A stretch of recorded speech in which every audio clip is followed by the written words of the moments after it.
Aujourd'hui, je vais vous faire un maquillage qui sort vraiment de l'ordinaire. Alors non, je vais pas être en drag queen, non, je vais pas faire des rainbow lips ou je ne sais quoi. On va quand même rester sortable, mais on va changer un petit peu les choses grâce à des nouvelles textures, une nouvelle texture surtout, et à la collection Brooke Candy de MAC. Donc voici les deux objets qui vont faire la différence. Pourquoi? Parce que, alors je vous montre, rouge à lèvres, déjà bien patate. Bon, ça on peut dire que vous avez l'habitude. Mais alors lui, vous n'avez pas l'habitude, c'est un gloss pour les yeux. Alors j'ai déjà essayé et il y a des choses qui marchent et des choses qui marchent pas. Et je vais vous montrer ce qui marche dans cette vidéo, c'est quand même beaucoup plus pratique. Mais avant cela, je vais maquiller tout le reste de mon visage pour pouvoir avoir une tête humaine avec mon gloss pour les yeux. Je vais donc commencer avec, ah ça c'est mon petit chouchou du moment, c'est le teint Belle Mine naturel lait beige de Chanel, ça c'est la teinte numéro 30. J'avais la 20 et finalement elle est un peu claire, bizarrement. Et là, la 30, elle passe hyper bien. Donc c'est un fond de teint qui donne bonne mine, mais c'est pas non plus un bronzer intégré, vous voyez. Ça reste léger, on est chez Chanel, hein. Voilà, pas cagole. Pour camoufler mes petites imperfections, oui j'ai un star là et un autre là, mais on le voit plus trop celui-là, je suis assez contente. J'aime pas les boutons là, j'ai l'impression d'être sale, je sais pas, bref, plus sale que les autres boutons en tout cas.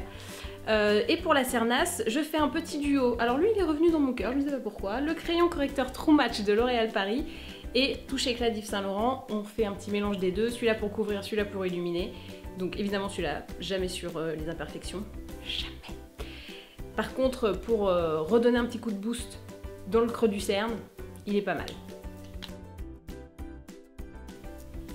Hey, mais qui est cette fille avec ce teint incroyable? Mais c'est moi. Alors, je fixe le tout avec la poudre première de Givenchy. C'est une poudre transparente très pratique pour fixer sans se faire voir. Pour apporter un peu de chaleur à ce teint incroyable, j'ai opté pour le Peach Bronzer Sun Kiss d'Urban Decay que j'utilise pas mal en ce moment parce que j'aime bien sa couleur qui est un petit bronzer. Je dis petit parce que tu vois, il n'y a pas de orange, c'est pas trop foncé. Donc quand t'as le teint plutôt lavabo, comme moi, et ben ça te fait pas des grosses traces d'auto-bronzant, enfin de bronzer, pardon. Et du coup, tu peux vraiment bien en mettre. Et t'es pas obligé d'avoir la main super légère pour ne pas avoir des traces comme ça. Tu t'en mets juste normalement en fait. Voilà, c'est super. Dernière étape pour me faire ma bonne base, c'est donc de redessiner mon sourcil, même si je trouve, alors vous me dites ce que vous en pensez, vous qui me suivez depuis des années, que mon sourcil c'est un peu remplumé. Mais je préfère quand même redessiner parce que là il reste, bon, ça reste encore un peu vide. Le poil n'a pas voulu repousser. Terre désertique. Dommage. Sol aride. Je sais plus quoi faire. Et comme j'ai oublié de le dire, je vous le précise, c'est le Pro Sculpting Brow de Make Up Forever que j'utilise. Et je pense que parmi tous ceux que j'ai utilisés, c'est celui qui a le meilleur résultat. C'est-à-dire que c'est moins aléatoire que d'autres, où parfois c'est bien, parfois c'est pas bien. Ben là, c'est toujours bien. Voilà. Nous allons maintenant passer aux choses sérieuses. Je veux bien sûr parler de l'Eyegloss, Studio Eyegloss. Alors je vous le rapproche un peu pour que vous voyez à quoi ça peut bien ressembler. Alors, on voit pas très bien, mais c'est donc un gloss pour les yeux. Je vous avoue que j'avais il y a beaucoup d'années, eu envie de mettre du gloss sur mes yeux. Je trouvais que cet effet mouillé, un peu miroitant sur les paupières, c'était hyper beau. Il y avait des trucs qui existaient et à chaque fois c'était la catastrophe.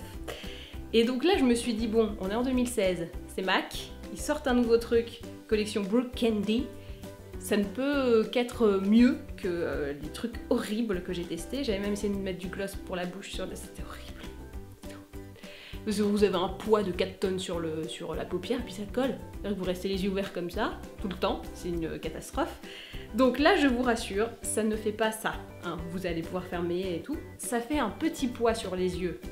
Pas le légume, hein, un petit poids POIDS. Je vous vois, ah, elle fait des petits pois sur les yeux, où sont les carottes? non, ça fait un peu de... On a la sensation, voilà, on sent quelque chose sur les paupières, c'est pas comme avec du fard où t'as l'impression de rien avoir. Donc là, on sent qu'il y a quelque chose, mais c'est pas aussi désagréable que ce que j'ai pu tester avant, et puis finalement, au cours de la journée, on s'y fait.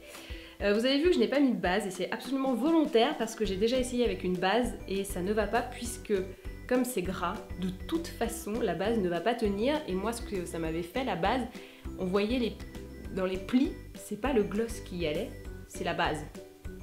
Donc j'avais des espèces de traits beige comme ça, bon après tu passes un petit coup de doigt, ça part tout seul, mais toujours est-il que c'est pas vraiment ce qu'on veut non plus. Donc pas de base, pas d'application au pinceau non plus, parce que ça fait un truc un peu...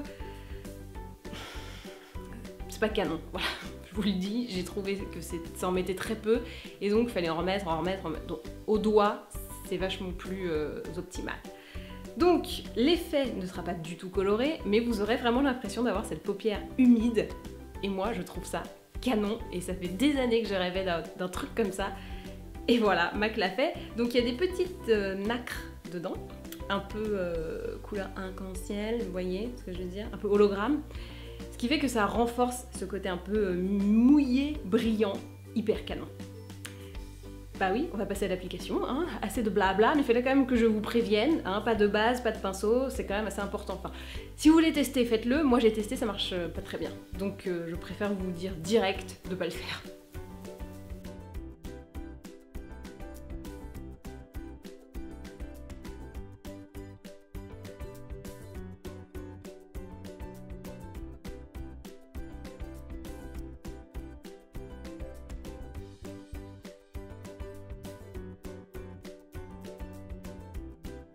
Hello la canonitude! Alors oui, je sais, c'est pas un truc hyper voyant, machin, mais dès qu'on se rapproche, ou même très peu, hein, on voit cet effet miroir sur les... Je trouve ça hyper beau, moi j'adore. Je trouve que on peut pas... Ça fait la belle paupière, quoi, j'ai envie de vous dire. Moi, ça fait des années que je rêve d'avoir un résultat comme ça, et là je l'ai, et je trouve ça sublime. Alors certes, c'est pas un truc fou, hein, mais déjà faut le savoir. Et en plus, donc vous avez vu, hein, quand on applique comme ça en frottant, c'est pas terrible. Le mieux c'est en tapotant, ça fait déjà moins mal à l'œil, ça tire moins à la peau. Et puis finalement ça se met un peu exactement pareil. Tu vois que le truc se répartit plutôt bien de lui-même. Donc voilà, je suis assez ravie. Je trouve que pour un seul produit, il y a un résultat direct. On voit la différence. Alors c'est vrai que d'ici, moins, mais le maquillage est aussi d'affaire de subtilité. Aussi à faire de subtilité. Si vous trouvez que ce maquillage est un petit peu trop fade pour les yeux, ce que je peux comprendre, hein, moi je trouve que c'est un petit peu light, j'hésite pas à rajouter un peu de crayon colle noir, donc ça c'est celui de Clarins qui s'appelle Carbon Black, dans l'œil, plutôt muqueuse supérieure que muqueuse inférieure, parce que ça peut un peu plomber. Et après bien sûr on va rajouter une bonne couche de mascara. Pour le mascara, on a dit qu'il fallait envoyer beaucoup de volume, donc j'ai pris le méga volume Miss Hippie de L'Oréal Paris, car là, au niveau volume, on est bien. Ouais. Le maquillage des yeux est terminé. Qu'est-ce qu'on fait avec ce joli œil nude, juste brillant et juste pimpant? Eh ben, on envoie le pâté sur les lèvres. Donc, c'est le rouge à lèvres. Donc, collection Brooke Candy s'appelle Do Wop. Do Wop.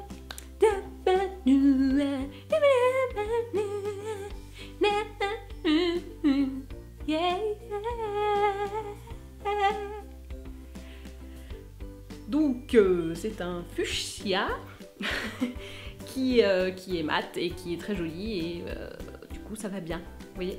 Alors là vous allez vous rendre compte d'un truc assez exceptionnel que je n'imaginais pas moi-même. Le jaune moutarde va hyper bien avec le rose fuchsia. Démonstration.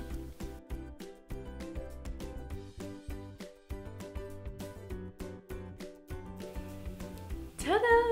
Et voilà. Donc, rouge fuchsia, moutarde, ça va, ça marche. J'ai été étonnée moi-même, mais en faisant mes petits essais en préparant cette vidéo, je fais « Hey, mais en fait, c'est pas dégueu, c'est pas mal même !» C'est un peu déroutant, mais ça marche. Et voici donc le look final.